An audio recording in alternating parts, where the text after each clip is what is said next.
So hello everyone, and thanks for coming along watching this.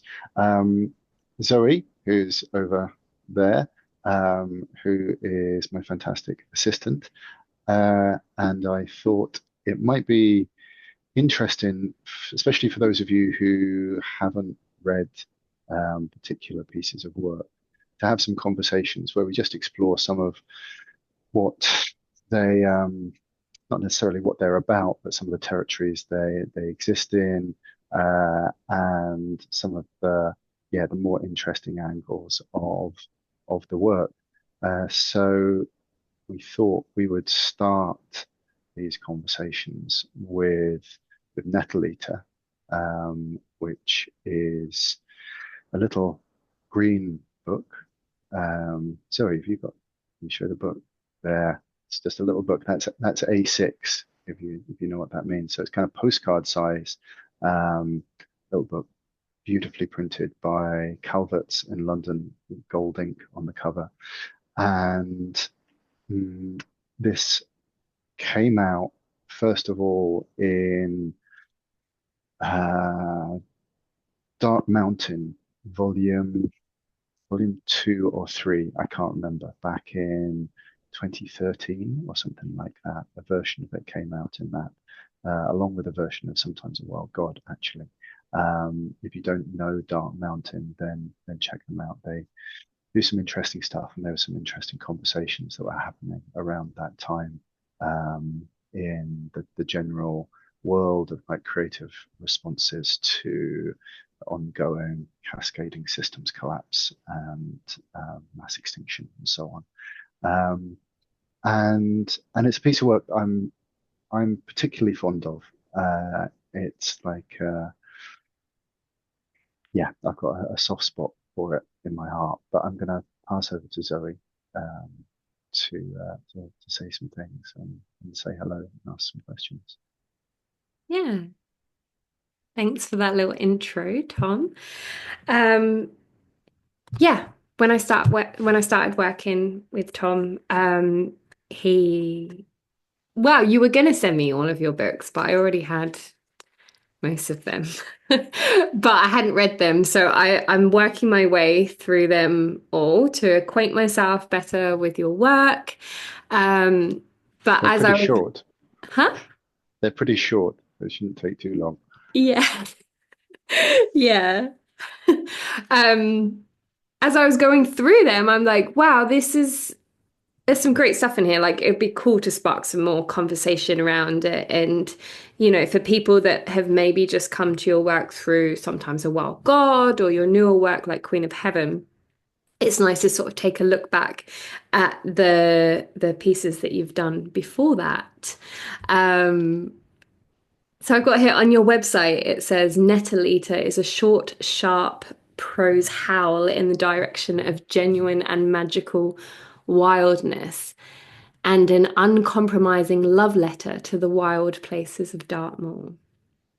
Um, that kind of That's all sums true. it up in a little bit of Yeah. what we're going to be talking about a bit today. Um, Yeah. so when you first came to writing this piece, Mm. um, I've got here it was 2018, but maybe it was before then. Maybe that was the No, first time it was published. it was way earlier. Yeah, So that was the first time you published it through Hedge Spoken, right, in I think 2018. so.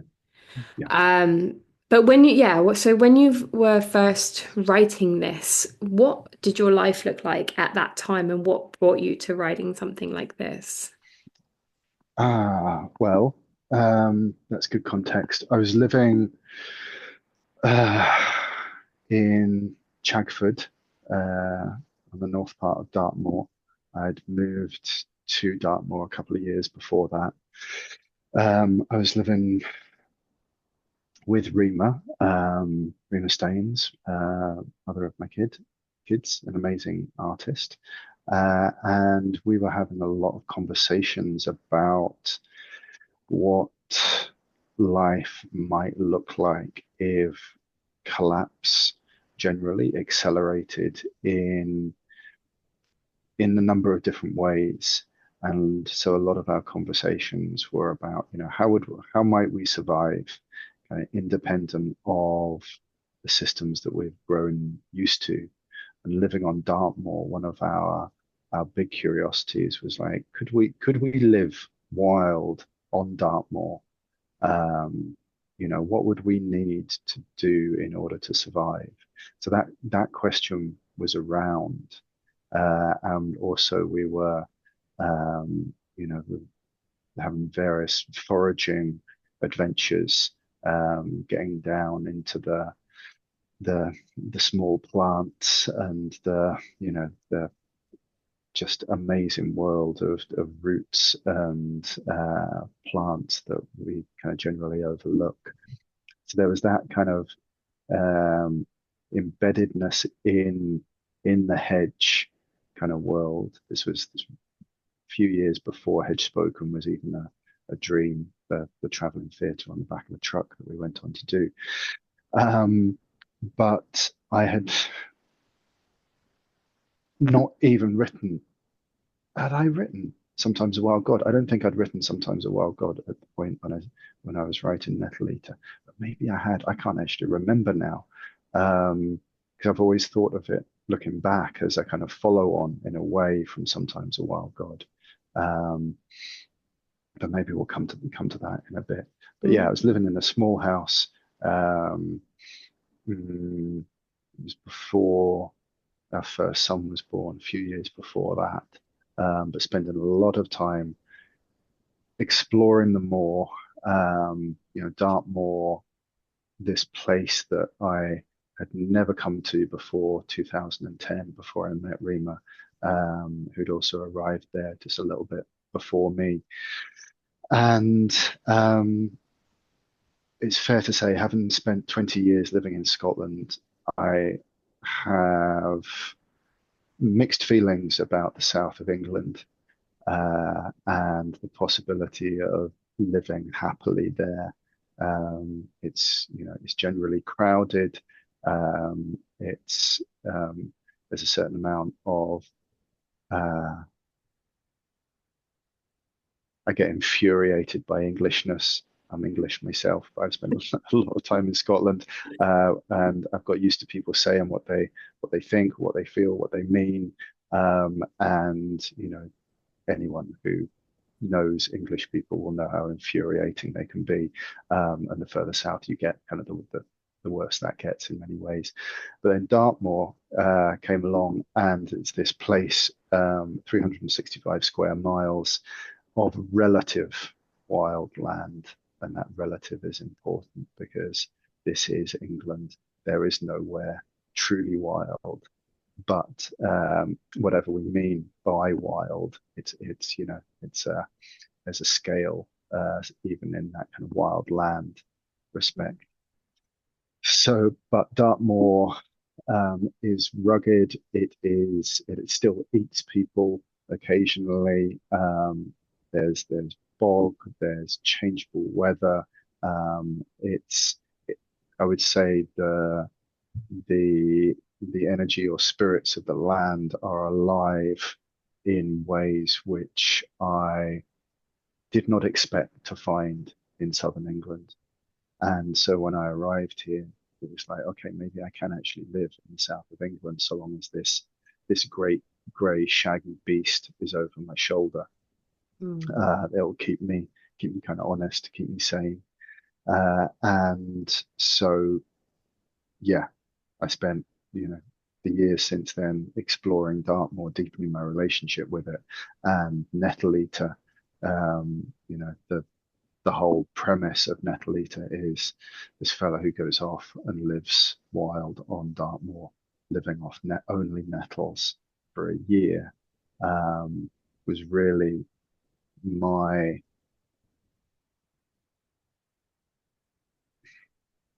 I say this love letter to the moor, but more it was like what happened when I listened deeply to the places of the moor that I went to and loved, Yeah. and this is what came out. This was as honest as I could be in the ways of kind of sideways language about what the more does to me. Yeah, you can, I feel like even if you haven't been to Dartmoor, like you feel it so viscerally through reading the words in this piece. Um, and there's also that like tracking through the seasons that kind of happens with it. Um, and how obviously if you are feasting on just nettles for a year, how that changes through the seasons too, and then coming to winter. And I know where we are in the wheel of the year right now, we're just coming out of winter. And I don't know if you want to speak a little bit about that, like living seasonally with the land, or how that wildness changes like within us as we track through the seasons. Well, in the context of Nettle-Eater, I Mm, mean, it's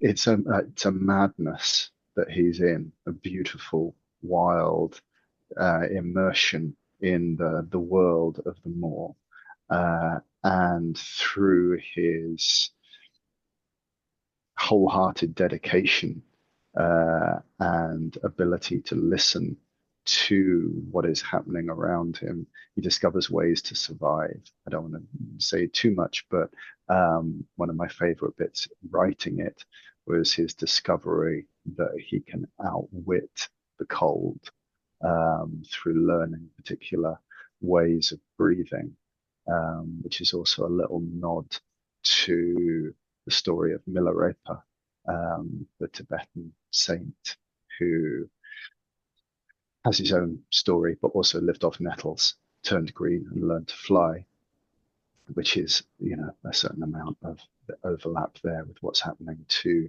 Nettle-Eater in the story.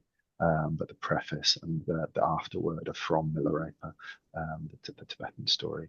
Um, but his experience of the seasons, uh, and I say his, I mean, everyone thinks that I went to the moor and lived off nettles for the year. But, you know, I didn't want to put a preface saying this is fiction, yeah, because as soon as you do that, it's like, come on, this collapses a waveform yeah, that it's beautiful to inhabit. Um, and then people ask me, is this true? Is this not true? And it's like, well, let's talk about truth. Let's talk about telling straight line truth and telling sideways truth, and the way that we speak about things in ways that are a bit more sophisticated than modernity forces us into. Um, but yeah, his experience of the seasons is it is wild and visceral and sometimes deep agony and sometimes high ecstasy.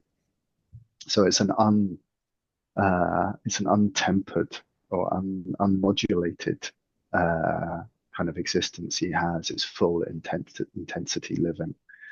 mm, Um, yeah. yeah, yeah.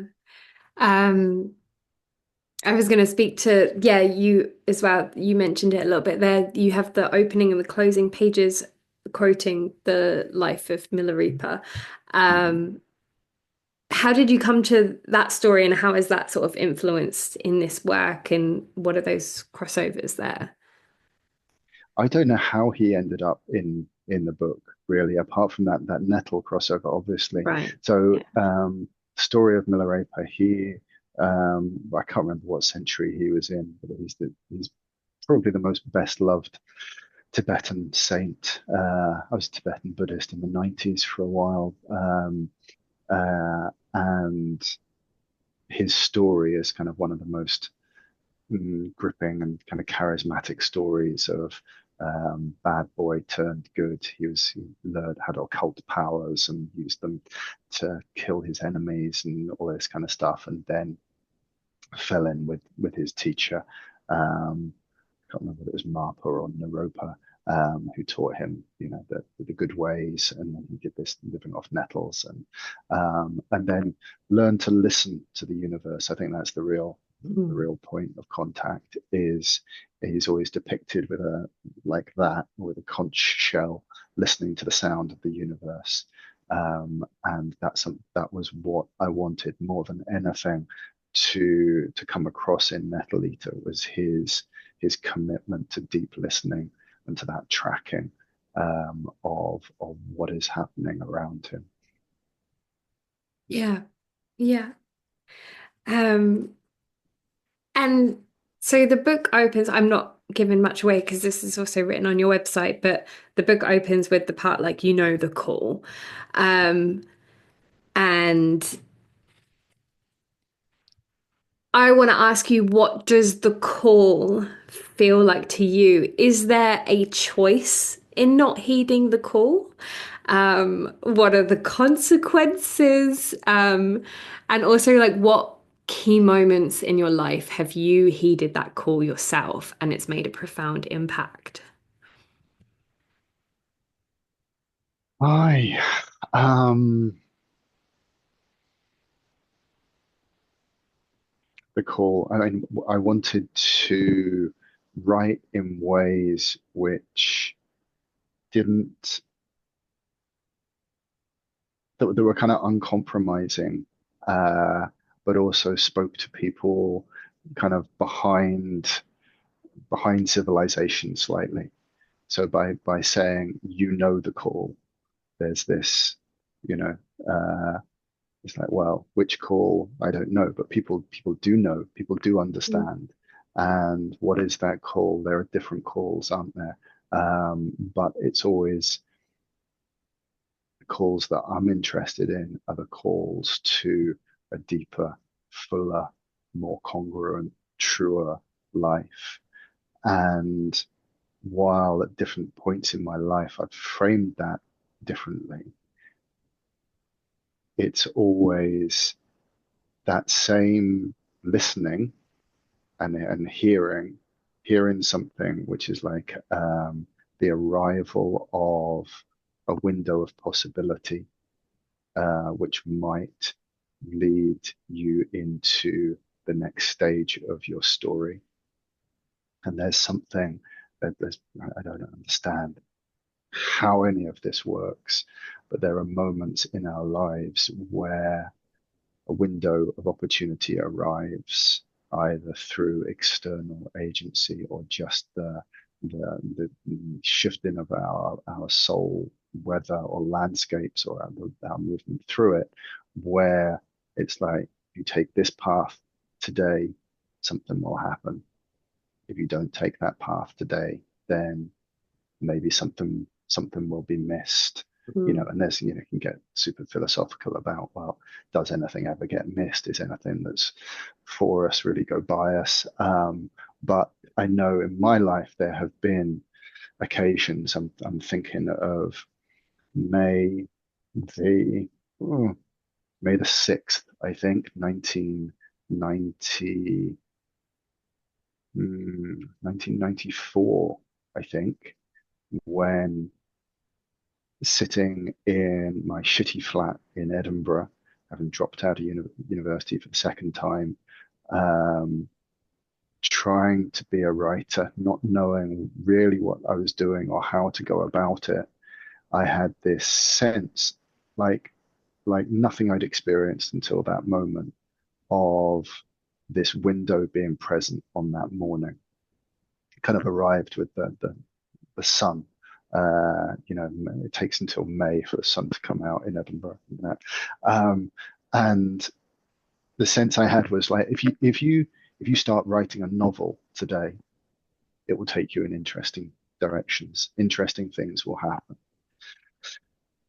If you don't step through this doorway, this window, take this fork of the path today, then this opportunity might not come again for 10 years, 20 years, or it might never arrive. And being young and bold and pretty desperate to find my way through life in my early 20s, it was like, okay, yeah, I'll do this. And so I started writing a novel and wrote 5 pages a day for 5 days a week for about 2 months, drove myself half mad, trying to stay true to an image that I'd that I'd had of this boy who gives half his soul to a peregrine falcon. And I'm still writing it. I'm still trying to finish this fucking book.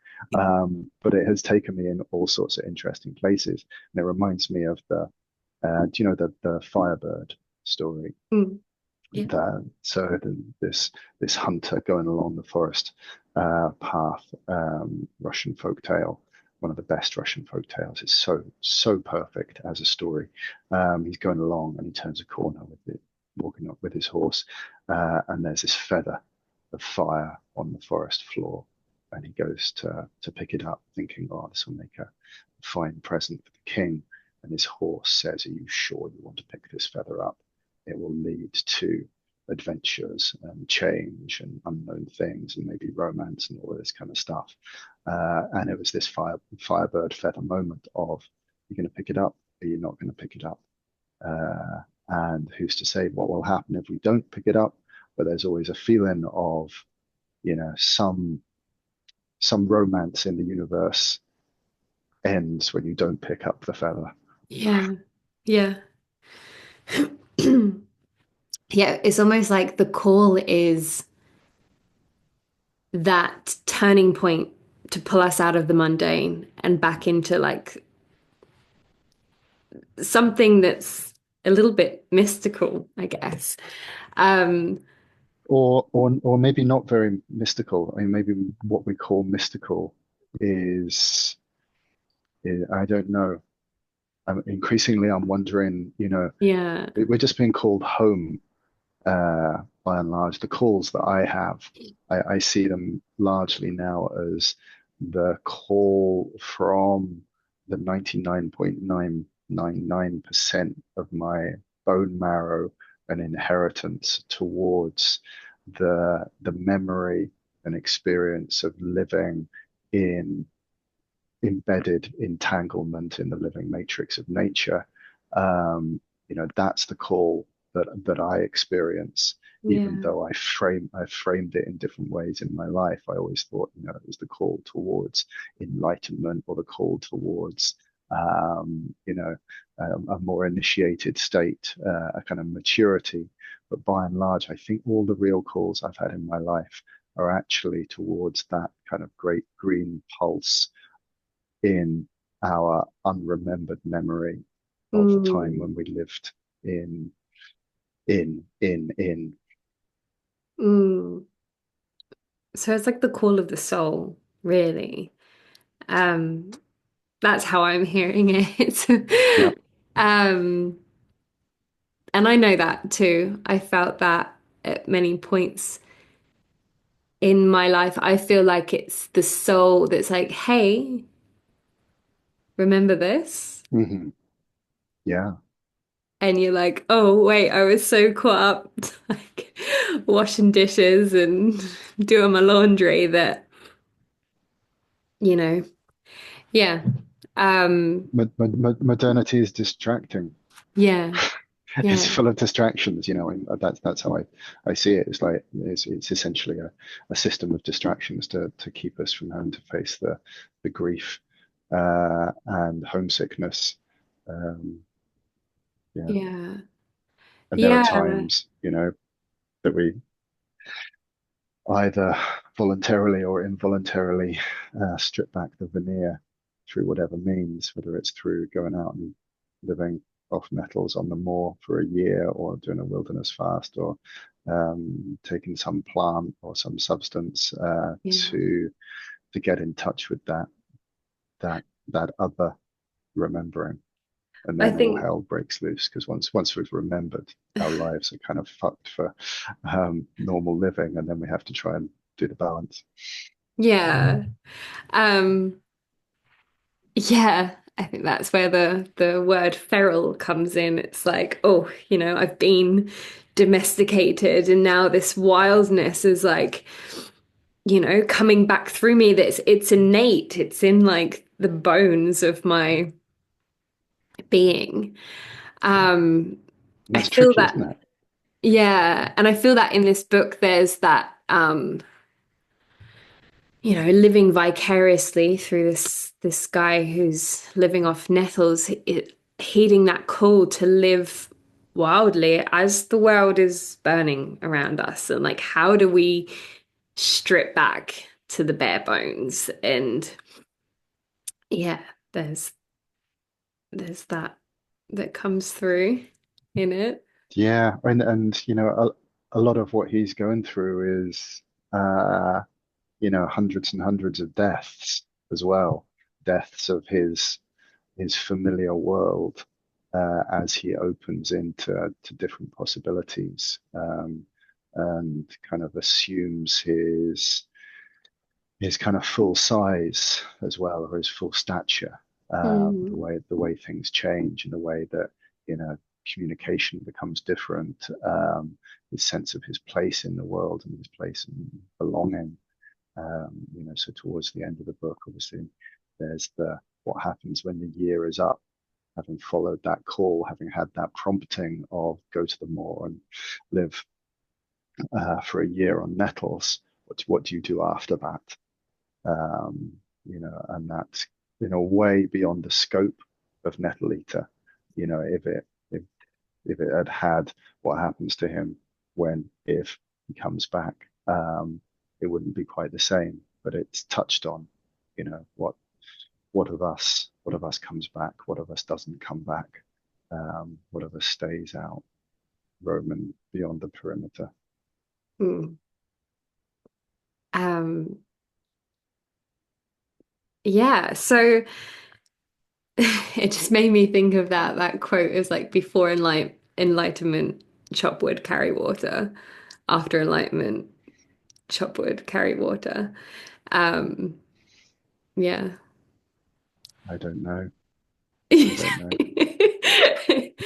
Do your I dishes, I do your I, laundry. I don't know, but before enlightenment, chop wood, carry water. After enlightenment, I don't know. You Yeah, know, assume your full size, take up your flaming sword, take on the demons. Um, Depends what you yeah, mean by enlightenment. I'm much less certain about what enlightenment might be than I used yeah, to be, or whether it even is even a framework that makes sense to me anymore.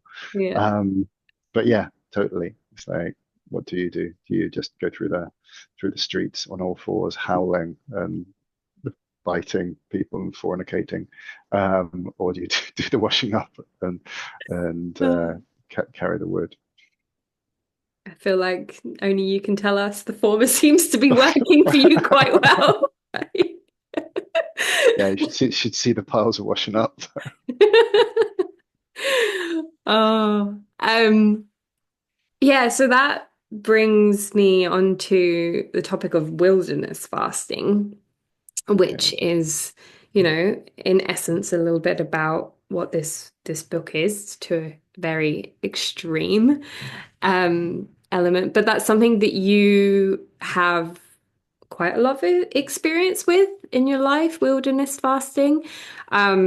What brought you to it, and how's it different from normal fasting? Oh, fuck, that's a huge subject. Um, we're going to be here for another hour if we're not careful. Um, how can I briefly speak to that? Um,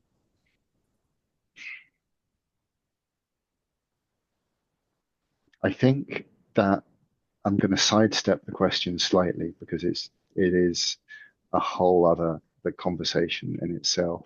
But where it overlaps or interacts with Nettle-Eater is this thing that I was mentioning before of there being various ways that down the millennia we have, as humans, done to enter into altered states, to move between phases of our lives, and to take pause from the mm, the activities and fascinations of our age, yeah, of our time. So where we put down the washing up and the laundry and the wood for a while, to enter into a different place, a kind of a threshold space, a liminal space, uh, in a number of different ways. And the wilderness fast, as it's done these days, is generally, 4 days and nights fasting, having water or not having water, depending on your cup of tea. And it's an opportunity to decompose into the earth a bit, Mm. metaphorically. Um, and most of us have gone into it, in if we're mm, naive idiots like me, we go in with a sense of, this is going to be some fantastic ascendant experience, and I'm going to soar like an eagle, and all of that. And it tends to be a much more composty, um, being consumed by some mm, ultimately extraordinary and transformational force, but it's not necessarily pleasant. So something like Caradwen or the Carrick, or that kind of thing, and undergoing some kind of gestation, and then coming out the other side of the wilderness fast, with traditionally it's like with some insight, with some vision, with something to take back.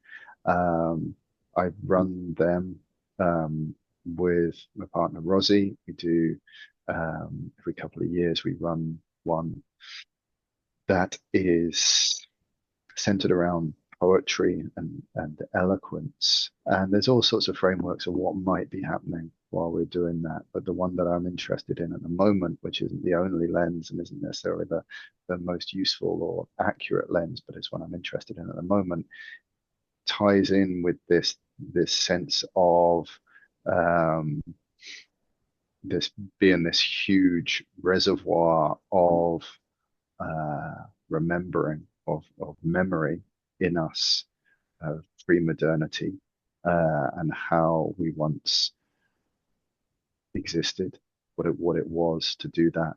And that one of the things the fast does is peel away the kind of the lino on top of the floorboards, on top of the ground, um, for a while, enough to give us a glimpse or an experience of what we are like when we're in touch with that remembering.